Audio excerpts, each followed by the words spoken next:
I passed my written, and then I got permission from a CFI to retake my check ride. 6/17 of this year, I passed my check ride. You can just jump out, honestly. Guess it wouldn't be the first time. Greetings everybody, Maximus here with another huge weekly aviation update. Thanks for joining me. Hey, and if you're not seeing channel notifications in your YouTube feed, make sure you click on the bell notification icon so that way YouTube will notify you whenever we release new content. Okay, let's get to the news. Well, the Air Force has implemented a program for Air Force pilots and others in related fields who opt to stay in the service and can earn up to $600,000 over 12 years under the latest round of retention bonuses announced on November 30. The fiscal year 2024 incentives offer manned aircraft and drone pilots, combat system operators, and air battle managers an extra $15,000 to $50,000 per year, depending on their assigned aircraft and the years to which they commit.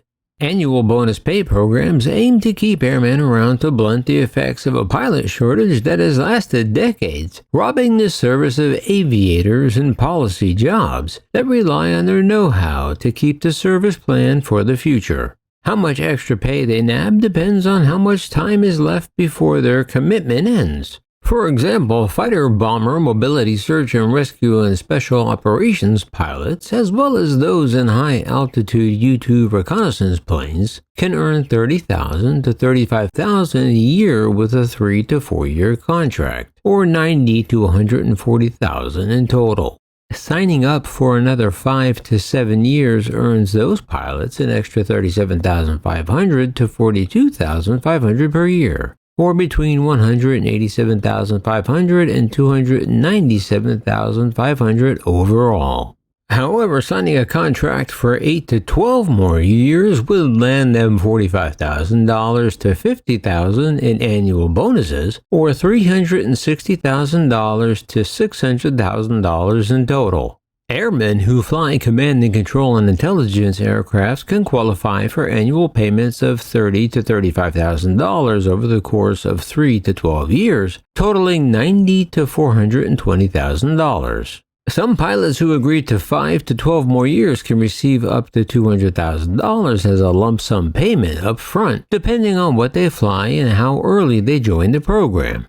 The Air Force's legacy bonus program, newly dubbed the Experienced Aviator Retention Incentive, is also offering $15,000 to $35,000 per year for 3 to 12 years to airmen whose initial service commitments expire by the end of the fiscal year on September 30, 2024. That option is available to airmen across the active duty force, Air National Guard, and Air Force Reserve.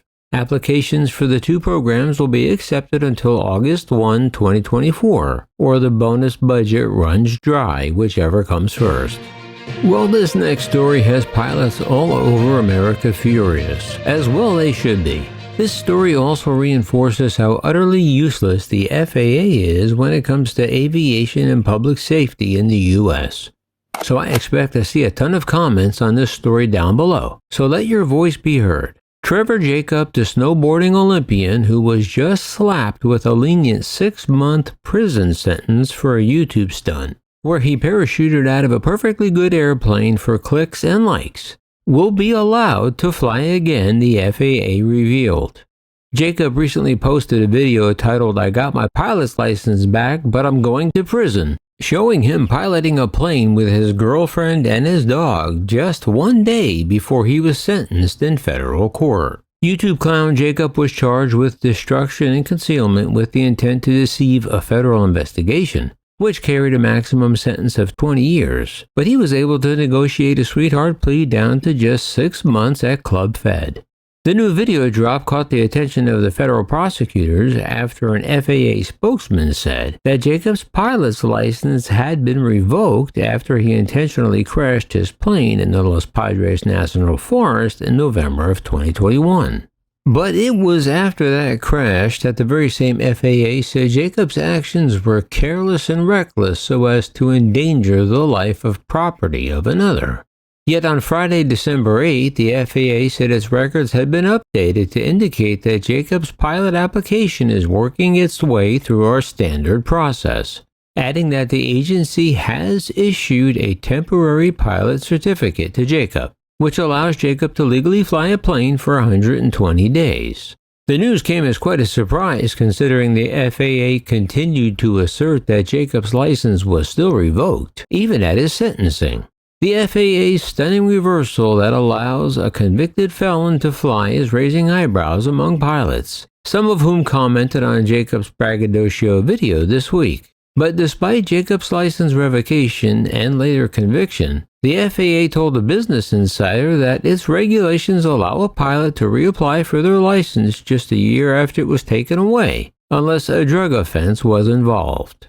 Jacob isn't required to report to prison until the end of January 2024, according to court filings in the Central District of California, which gives him ample time to take to the skies once again. And the FAA should also be embarrassed once again. Well, the weather forecast for the Seattle area this winter is calling for some really angry snowflakes, as corporate workers for Boeing commercial airplanes will soon be expected to commute in person to the office 5 days a week in one of the most sweeping in-person mandates from a big Seattle area employer so far. A Boeing spokesperson said that over the past 2 years, we've transitioned more employees to work in the office and are asking all Boeing commercial airplane employees to return to our pre-pandemic policy. According to communications staffer Brian Corliss, Boeing workers have been bringing their concerns about the policy to their union, the Society of Professional Engineering Employees in Aerospace. Corliss said that we have heard from some of our members that they will leave Boeing if they are forced to be in the office full-time. However, we wouldn't expect to see any actual resignations until the company mandates a full-time return to office policy. The mandate doesn't appear to apply to other departments at Boeing, like space or defense, but for workers in the commercial airplanes group, the pandemic-era remote work is drawing to a close. A Boeing spokesperson said often there's no substitute for face-to-face collaboration and communication. Although Boeing said there isn't a deadline for the policy to take effect, the Seattle Times reports that some employees have been told they will be expected back in the office 5 days a week after the holidays. So are you like me? Are you totally confused by this new world we live in? Back in my day, when you didn't show up for work, you got fired. You didn't get milk and cookies and a hug. Oh, and it's probably kind of hard to build an airliner from your grandmother's basement. Well, the FAA has kicked off the process that will mandate nacelle design changes on the Boeing 737 Next Generation fleet that were prompted following 2 occurrences in which Southwest Airlines 737-700 suffered extensive damage when fan blades failed and parts of the affected engine nacelles struck the fuselage. In the higher-profile accident in April 2018, 1 passenger was killed. Findings from the probe into both occurrences convinced the NTSB to recommend the 737 NG nacelle redesign. 3 notices of proposed rulemaking released on December 11th codify a plan developed by Boeing and approved by the agency over the last 2 years. The FAA's timeline provides 45 days for public comment on the proposed changes, but the final rules would mandate modifications giving affected operators until July 31, 2028 to upgrade their aircraft. Boeing has until December 31, 2029 to develop and issue a related set of maintenance instructions on mitigating risks related to leaving fan cowl doors and other access panels unlatched. The plan developed by Boeing includes 3 changes: new inlet spacers and fasteners, a fan cowl support beam, and a stiffer exhaust nozzle. So have you put on a few extra lbs or kilos during the holiday season? Maybe your pants don't fit like they used to, or maybe you don't fit in your airline seat like you used to. Well, Southwest Airlines is coming to your rescue. Southwest Airlines says its plus-size customers whose bodies encroach on neighboring seats and armrests are entitled to an extra seat. Yes, they actually use the word entitled.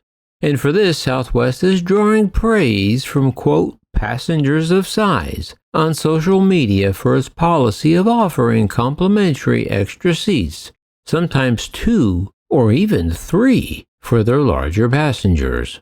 The policy involves obese passengers, or passengers of size as they call them, to purchase one seat and then discussing their needs with a customer service agent at the gate. At the agent's discretion, a second or even a third seat will be complimentary. Presumably, the availability of vacant seats will be a factor in the gate agent's decision, but other passengers could be moved to accommodate the oversized passenger's needs. Alternatively, Southwest said passengers can purchase an extra seat ahead of time and request a refund if their needs can't be met at the time of departure. According to the wording of the company policy, customers who encroach upon any part of a neighboring seat or seats may proactively purchase the needed number of seats prior to travel to ensure the additional seats are available. The purchase of additional seats serves as a notification of special seating need and allows us to adequately plan for the number of occupied seats on board. Plus-size travel expert Jalen Cheney said, "I hope to see more airlines implement customer of size policies. The Southwest customer size policy helps many travelers offset the disproportionate costs that we incur because of needing extra room. And so it's not just about physical accessibility, it's also about financial accessibility as well." Well, I look forward to your comments below. And finally, have you ever wondered what it would be like to fly in your clothes dryer? Well, wonder no more. A China Eastern Airlines flight recently made an emergency landing shortly after it took off from Shanghai. A Hong Kong-bound China Eastern Airlines A330 was diverted to Xiamen shortly after it took off from Shanghai due to an engine failure. During the emergency, passengers of flight MU721 heard a loud banging followed by heavy airframe vibrations during the descent. The Airbus A330 experienced an uncontained failure of its number 1 Rolls-Royce Trent 772 engine during cruise flight at 34,000 feet, which produced a burning smell in the cabin, along with quite a wild ride that many quickly posted to social media. As you can see, it was terrifying and quite annoying. The plane landed safely and nobody was injured, but further inspection of the engines upon landing found a pair of size 12 Converse sneakers in the fan blades, allegedly. And with that, that wraps up this edition of This Week in Aviation. Enjoy your holidays, stay safe, and until next time, yeah, this is Maximus.